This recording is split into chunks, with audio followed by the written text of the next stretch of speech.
velvet apple ang tawag po sa Ingles ng prutas na ito. Ito ay mabolo kung tawagin sa Tagalog.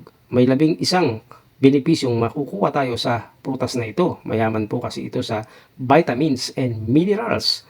Ang mabolo ay mayaman sa vitamin A, vitamin B1, vitamin B2, vitamin B3, vitamin B9, vitamin C, at meron din siyang vitamin E. Ito po ay maganda para sa pagkuha ng ating antioxidant. Mayaman po ito sa antioxidant at tumutulong para sa ating immune system.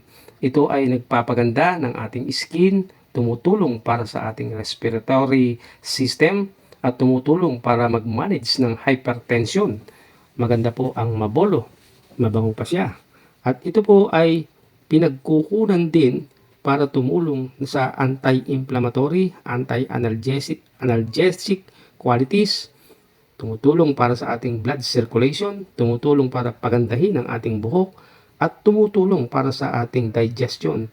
Ang mabolo ay mainam din para sa mga bata, sa mga nagkakaedad na kumikirot ang mga kalamnan, may mga makakating balat, maaari pong maglaga ng daon at ng mga balat ng puno nito, at maaring ito po yung ating ipanglanggas para mawala ang pangangati.